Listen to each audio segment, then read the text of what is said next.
Welcome to Minmini FM. அஸ்ஸலாமு அலைக்கும் வரஹ்மத்துல்லாஹி வபரகாத்து. உங்கள் மீது சாந்தியும் சமாதானமும் உண்டாவதாக.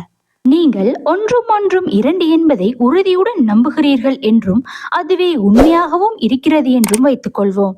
இப்போது உங்கள் நண்பர் வந்து ஒன்றும் மூன்று என்கிறார் எனில் நீங்கள் என்ன செய்வீர்கள்?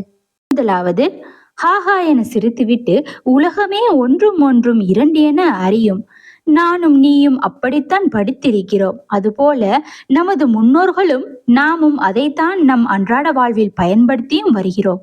உனக்கு தலை பழுதாகிவிட்டதா? நீ ஒரு பைத்தியக்காரன்.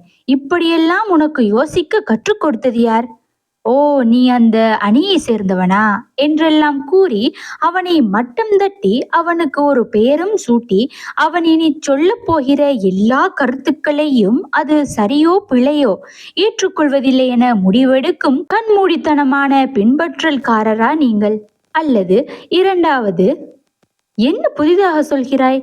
நாமெல்லாம் இப்படி படிக்கவில்லையே, இதனை உபயோகித்ததும் இல்லையே, ஏன் அப்படி சொல்கிறாய் என்பதை உன்னால் விளக்க முடியுமா?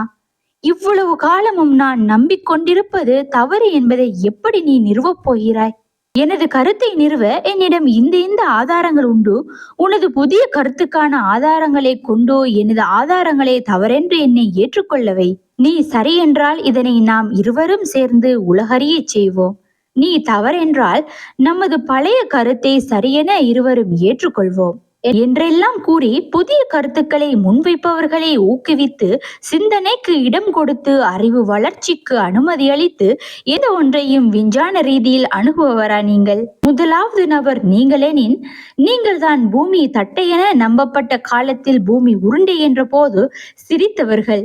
நீங்கள் தான் சூரியன் பூமியை சுற்றுகிறது என நம்பப்பட்ட காலத்தில் பூமி சூரியனை சுற்றுகிறது என்ற போது எள்ளி நகையாடியவர்கள். உலகின் அறிவு வளர்ச்சியையும் தொழில்நுட்ப வளர்ச்சியையும் எதிர்த்து போர்க்கொடி தூக்கியவர்கள்.